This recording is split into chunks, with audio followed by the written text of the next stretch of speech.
Hello, this is Mark Tooley, president of the Institute on Religion and Democracy and editor of Providence, a journal of Christianity and American foreign policy, with the pleasure today of conversation with my friend Dalibor Rohac about his new book, just released, Unshackled: How Economic Growth Can Defeat the World's Dictators. Dalibor was until recently here in Washington, D.C. at American Enterprise Institute, but he has a new identity that he'll have to describe for himself. So, Dalibor, good to see you again.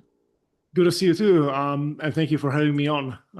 Yes, after more than 11 years at AEI, I joined a Central European-based organization called GlobSec, which is the convener of an annual security conference as their new director of research. So I'll be shaping the transatlantic conversation, so to speak, from my new perch in Prague. And you just returned very recently from a visit to Ukraine.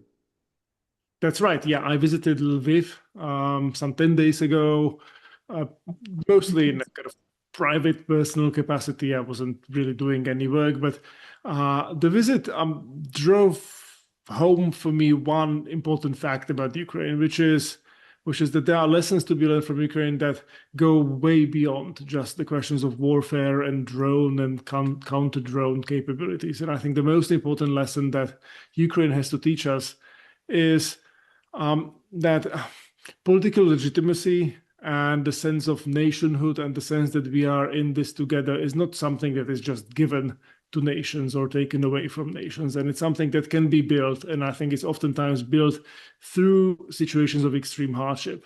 Ukrainians have a very rambunctious politics, yet the overwhelming sense that you have when you come to Ukraine in wartime is a sense of national unity, a sense of pride in the country. And I think that is something that both Americans and Europeans could learn from the Ukrainians, and serves as a good antidote to the kind of petty culture wars, the sort of zero-sum mentality that oftentimes reigns in our body politics on both sides of the Atlantic. Yes, important lessons, especially relevant right now. Your book, Unshackled, tell us what it's about and why you wrote it. Right. Unshackled asks two basic questions. Question number one is just how powerful the United States and the Western Alliance are. And secondly, how well are we managing those sources of power, particularly when it comes to soft and economic power? And the answer to the first question is relatively cheerful, although with some caveats. I mean, this is still the most successful alliance in history. America is still the most powerful country in the world. Our share of global GDP has decreased, but we have some real strengths. And in the day-to-day referendum, which is taking place around the globe about where people want to live, I think we win by a very large margin. Even the children of dictators, be it Putin's daughter or Lavrov's daughter or Xi Jinping's children, they all want to come to the West, study in the West, in many cases hold US and Western European passports. So we are not doing quite as poorly as some of the doomsayers would suggest. But I think where we are making a big mistake is that we are mismanaging this enormous potential, this enormous power. And we are mismanaging it through political decay, through NIMBYism, through what the sort of social scientist Mansur Olson called institutional ossification, where you have distributional coalitions kind of being layered on top of each other and basically bringing our political systems, our policy making to a standstill. And you see that in a range of areas, from our inability to build infrastructure, produce weapon systems at scale.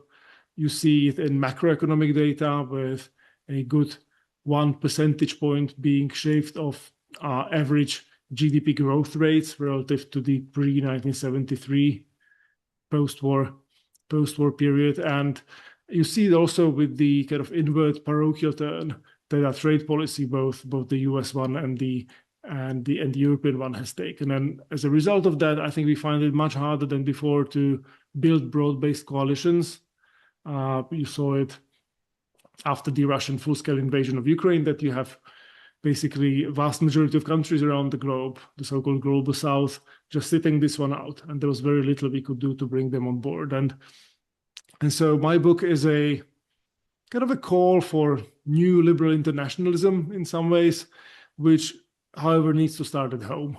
Needs to start with kind of getting our economic fundamentals in order, and also sending a signal to the world that the Western world and the United States are effective and able to get things done in some basic sense. Your theme of global liberal internationalism is obviously unfashionable right now, which makes the book all the more needed, I suppose. But unfashionable now, but will it come back within the next few years? Obviously you hope, but will it? Well, look, I'm not somebody who'd be kind of nostalgic for the old order. I think there were policy mistakes being made. I had a sense of kind of uneasiness and dissatisfaction that many people have had with some kind of pre-2008 policy status quo. Was in many ways justified. The problem is that this kind of revolutionary movement that has emerged on the far right, both in the United States and in many European countries, does not really offer compelling solutions. And in many ways, we've seen it, especially in the second Trump term, has made things much, much worse. Which is not to say that everything that the Trump administration has done is vandalism, but the lot of it is just a wanton destruction of things that worked reasonably well, and where I, as a kind of small c conservative, would be very careful at tinkering with. And this ossification that plagues the West, is it basically the same throughout the West? Are some parts of the West healthier than others? Or where would you put the US relative to Europe and Japan, for example? I think it has to be a very nuanced story, because we know that these economies are different, are regulated in a different way, are different economic sectors, behave quite differently. So one of the strengths of the United States is a very deep and very well functioning financial industry and capital market that enables new technologies and new ideas being tested and scaled up quite rapidly relative to, say, continental Europe, where the fragmentation of markets just prevents entrepreneurs and innovators from kind of growing to a scale that you see in the United States. The Anglosphere, however, generally speaking, is pretty bad at adding to the housing stock, at building infrastructure. We can point out to specific regulatory obstacles, both at the local level, state level, also the federal level. In the US, with statutes like NEPA and others, some of which date incidentally to the early 1970s, which is when our kind of current slowdown begins. In European countries, you see obviously much stricter forms of regulation and fiscal burdens on the labor markets. You see this problem of fragmentation, general kind of aversion towards risk, which is translated into different savings patterns. And Europe has massive savings relative to the United States, but those savings are almost never translated into productive investment, just because of the way people keep their money in their savings accounts, and banks tend to have very strong home bias, so that Italian savings would be invested mostly in Italy in very, very safe assets. So I think it's a sort of complicated story. I think there are some examples that people should be willing and able to learn from.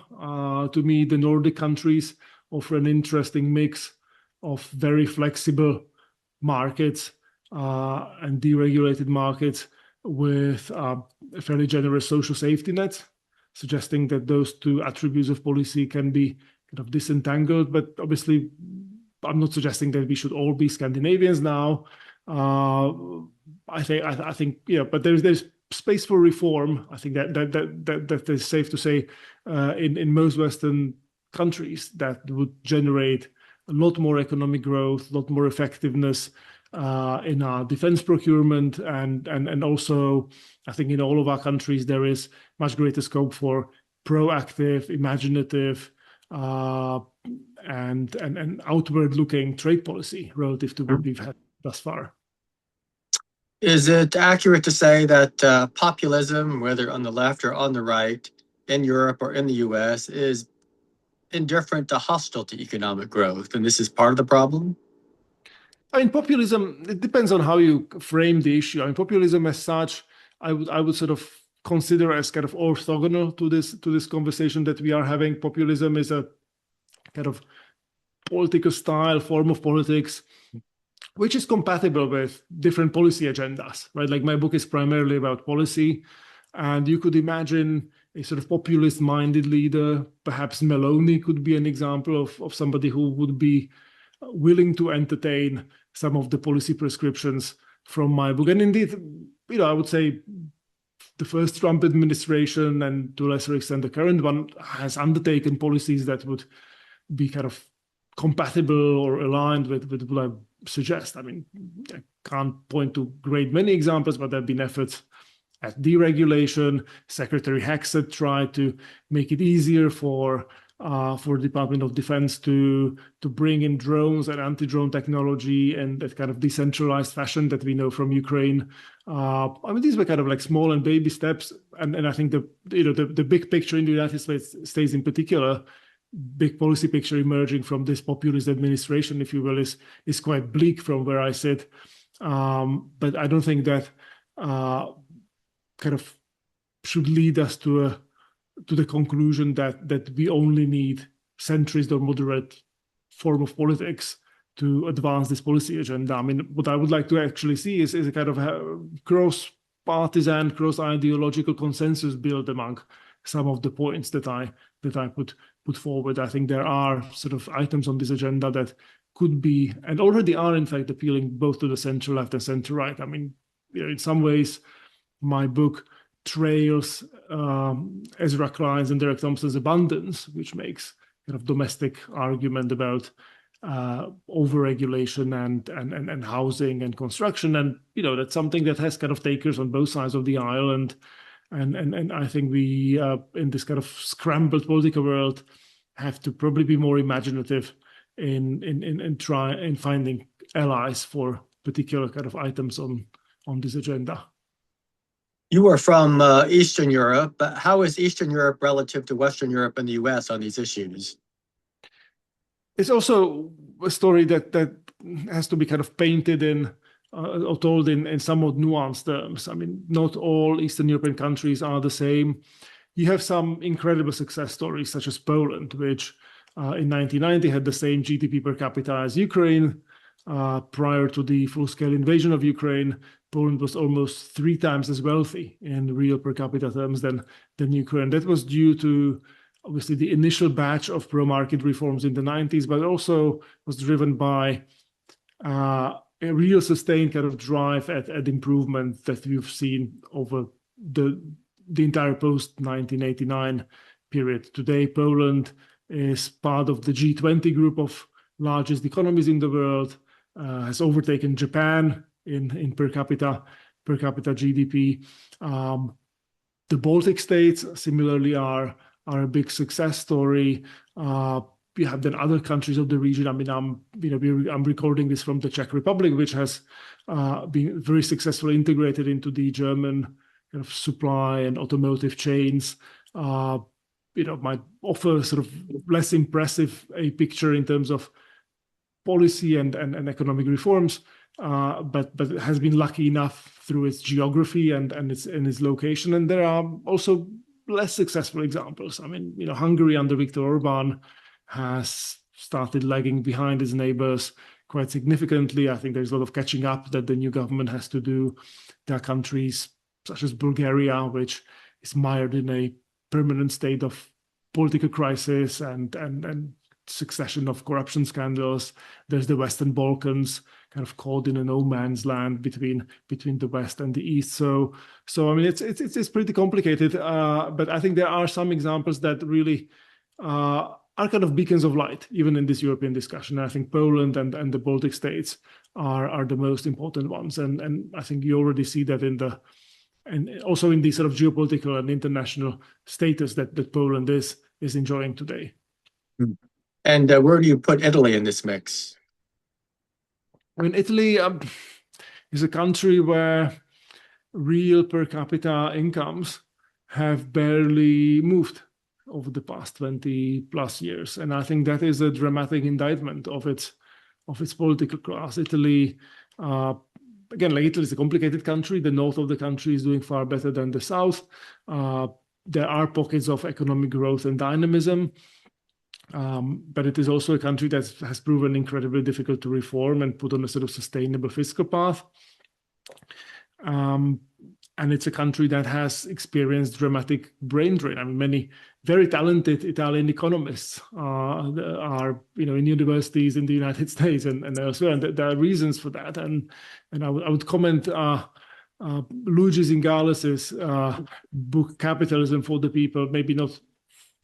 I wouldn't want to endorse the entirety of his message, but his account of his experience as a young academic in Italy, I think, tells you a lot about what's kind of wrong with this kind of culture and lack of meritocracy to some extent in the Italian system. So this is a country that to this day is struggling as a result of its lack of economic dynamism to get to the defense spending targets that have been long demanded by the United States, and it's I mean, it's hard to kind of call it a success story from that perspective.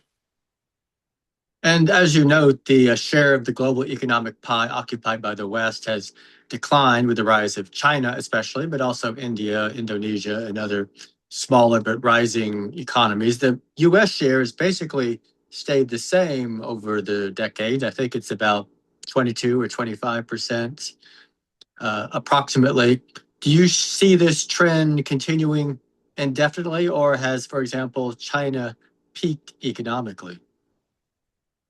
I think the Chinese story is one of economic success that has resulted from a limited application of free market principles, if you will. But I think that model has run into the constraints posed by the totalitarian or autocratic system that exists in China. And you saw it with the crackdown that Xi Jinping undertook some years ago against the tech industry and against the startups, and the turn towards kind of hard industry and machinery and those sorts of things. Obviously, China is still very much a real player in the AI race.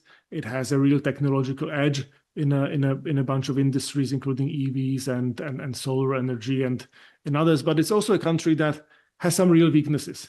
China has suffered from a declining population now quite consistently for a couple of years. And I think its most important limitation is institutional. I think that's kind of the main message of Unshackled, my book, which is that in the long run, institutions are destiny. And one advantage that the West has over China and over other autocratic nations is that no matter how deep a hole we dig for ourselves, we can always change our minds and we can always course correct.